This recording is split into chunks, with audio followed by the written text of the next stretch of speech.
My name is Jack, and I work for the highway department in Alaska. One night during a big snowstorm, I had to drive out onto the Seward Highway to check the roads. It was late, way past bedtime, maybe 2 a.m., and the snow was falling so fast it looked like tiny white ghosts flying past my truck's headlights. Everything was quiet, except for the howling wind and the crunch of my tires on the snow. The whole road was empty, no cars, no people, just me, my truck, and the storm. I was driving slow, making sure the road wasn't too icy, when I saw something strange up ahead. A person, a young man, maybe a teenager, standing on the side of the road. He was wearing a t-shirt and jeans. In the freezing snow, in the dark, I felt my heart start to thump, thump, thump. No way someone should be out here dressed like that. The storm was bad, and if he didn't get warm soon, he could be in big trouble. I slowed my truck and rolled down my window just a little. "Hey, you okay? You need a ride?" My breath came out in puffy white clouds. The boy didn't answer. He just stood there staring at me. His face was pale and his dark eyes looked empty, like he wasn't really seeing me.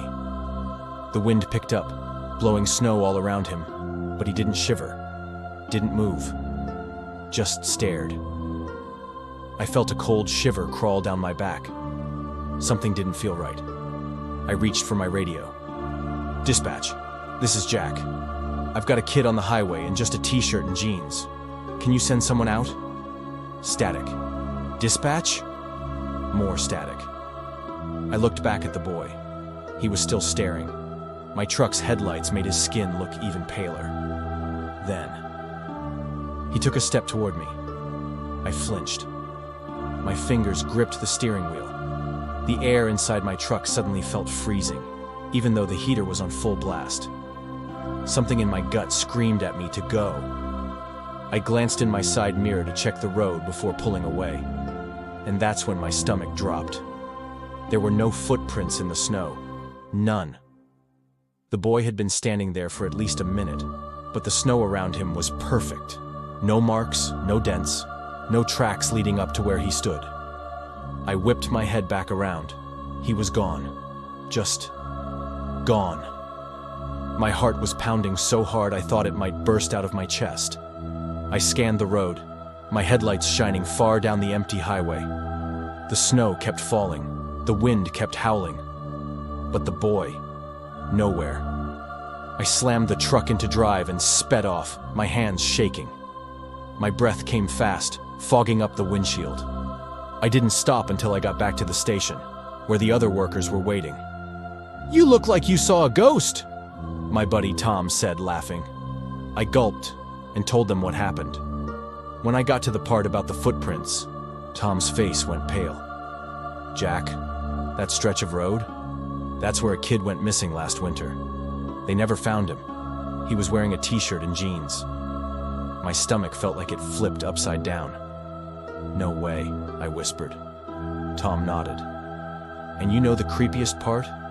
Every winter people say they see him. But when they check their mirrors, he's gone." I didn't sleep that night.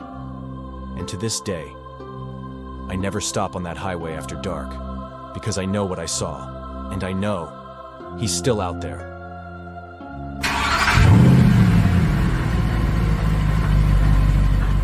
My name is Jake, and my girlfriend Emily and I have been together for 3 years. We met as freshmen at the University of Chicago. It was my dream school since I was a kid. Neither of us are from Illinois. I'm from Cleveland, Ohio, and she's from Pittsburgh, Pennsylvania. Maybe that's why we clicked so fast. People from the same parts of the world stick together. One of our traditions is splitting Christmas between our families. Emily is basically an honorary member of my family at this point, so we always spend Christmas Eve at my house. Then, right around midnight, we pack up and drive 6 hours straight to her parents' place for Christmas morning. It's a long, quiet drive, mostly back roads and forests, dark and empty, but we love it. It feels like our own little adventure, a moment in time where it's just us and the open road. This past Christmas Eve started out like any other. We left my house around midnight, packed the car, and hit the road. Snow fell lightly, covering the empty roads in a soft, white blanket. We cranked up the heat and blasted music to keep ourselves awake. Everything was perfect, until it wasn't. My phone rang, breaking through the music. I glanced down, unknown number. Probably a spam call. I ignored it. Emily laughed, saying, "Damn, even scammers work on Christmas." A few minutes passed. Ring. Another unknown number. My stomach tightened. I hit ignore again. Emily looked at me, eyebrows raised. "That's weird." Then, again. Ring.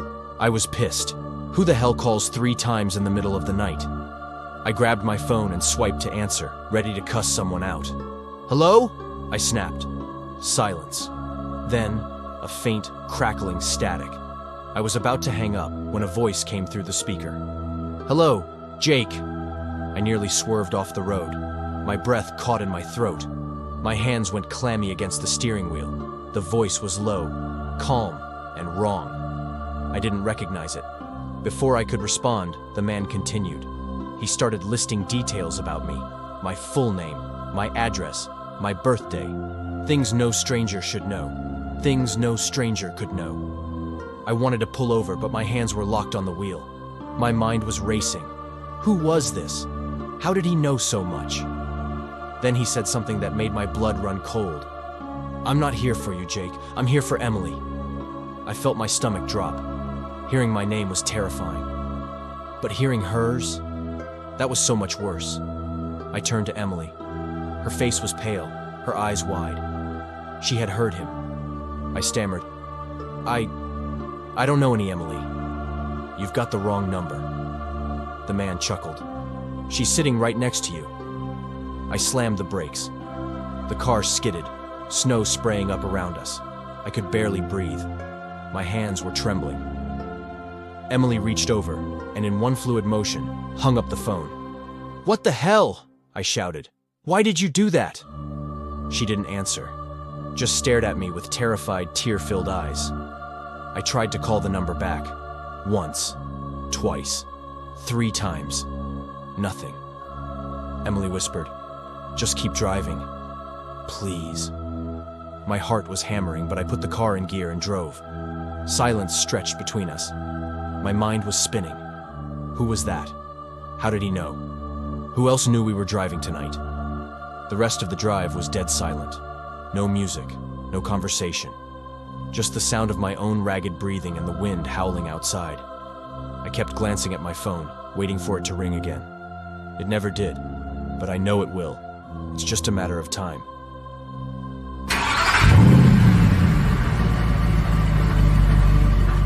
I used to live in a big, loud city. Cars honking, people yelling, sirens screaming. I loved it, until something bad happened. Something so horrible I can't even talk about it. After that, every sound felt like a knife in my chest. Even a door closing too hard made me jump. The doctor said I had a fear of noise, a rare one, so I ran away. F-A-R, away. I found a cabin deep in the woods of Olympic National Park, Washington. It was perfect. No people, no cars, no noise, just me and the trees. At first it was heaven. Silence. Peace. The cabin was small but strong, with a fireplace and the smell of old books. The only neighbor was a few minutes away, down a twisty, dark path. A week after I moved in, there was a knock at my door. A loud, slow knock. I opened it. An old woman stood there holding a basket. She had long gray hair and icy blue eyes that looked right through me. "Samantha," she said, "I live down the path." She shoved the basket at me. Jars of jam, pickles, stuff like that. Her hands were wrinkled and cold. Then she said something strange. "Always keep your lanterns full, your windows shut tight, and your wits sharper than your axe." Her voice was flat, empty, like she was reading a rulebook. Before I could ask what she meant, she turned and walked away. That night, a storm rolled in. Thunder rumbled. Rain pounded the roof. I curled up with a book, trying to ignore the lights flickering, and then, bang, bang, bang, a knock at the door, loud, hard. I jumped, my heart racing. I peeked through the window. It was her, soaked in rain, hair plastered to her face. I opened the door a crack. "I saw someone," she whispered. "By your woodpile." Cold fear rushed over me. I grabbed my flashlight and shined it outside. Nothing, just trees, darkness. Was she lying? She walked away without another word, melting into the night. I locked the door and sat in silence, trying to calm down. Later, a sound made me sit up in bed. Snap. A branch. Right outside my window. I pulled the curtain aside, heart thumping. There, at the edge of the trees. She was standing there, not moving, not looking at me, just standing. Her long hair swayed in the wind. Then she turned, and I dove under the window before she could see me. When I peeked again, she was gone. I didn't sleep. I waited, watched, tried to make sense of it. Then, a knock, quieter this time. I tiptoed to the door, peeked out. It wasn't her. It was a man, huge, bald, with a thick beard. My body froze. Fear exploded inside me. Then, bang, bang, bang. He was trying to break in. I ran, locked myself in the bathroom, called the police with shaking hands. Crash. He broke the door, glass shattering, wood splintering. Then, silence. I held my breath, listening. The police arrived, but the man was gone. I begged them to check Samantha's cabin. She had to know something. We walked down the path to her house, but when we got there, it was empty, abandoned. The police said no one had lived there in decades. But I saw her. I spoke to her, didn't I? Some say she was a ghost trying to warn me. I don't believe in ghosts, but I still don't know what was worse, the man who broke into my house, or the woman who was never really there.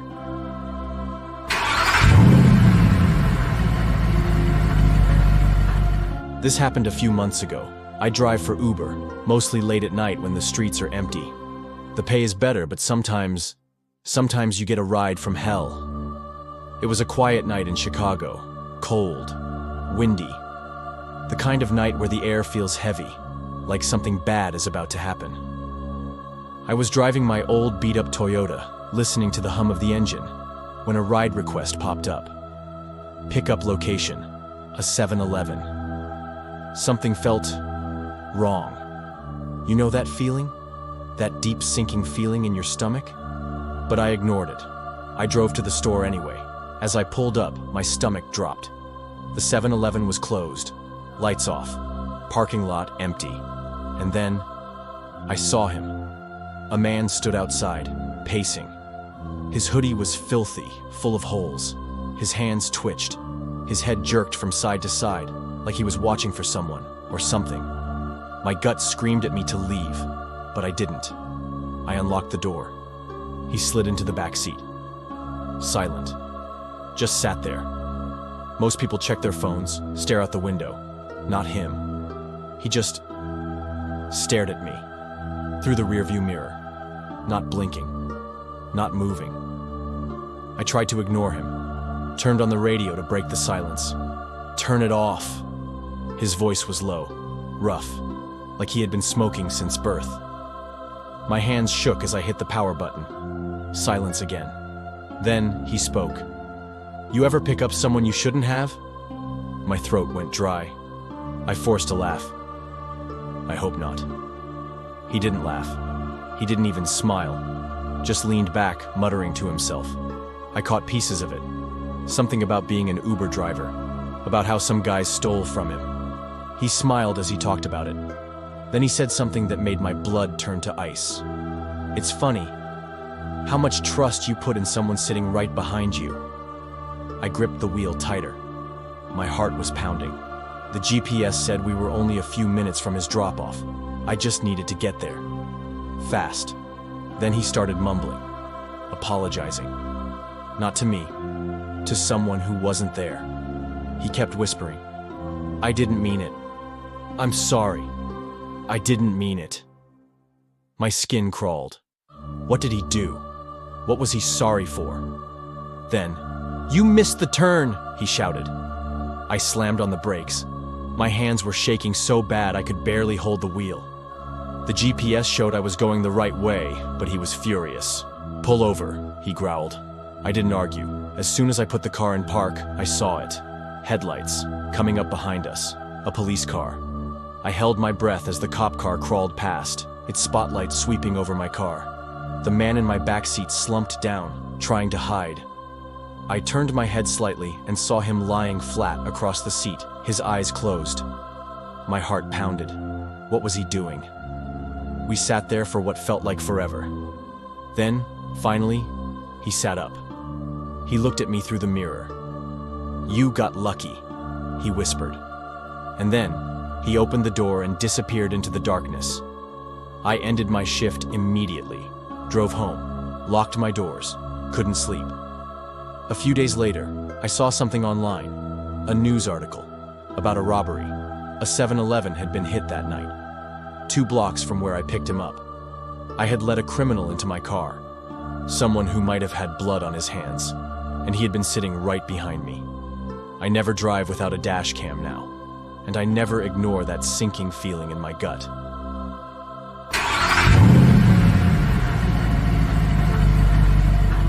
My name is Ben, and I drive a big truck for work.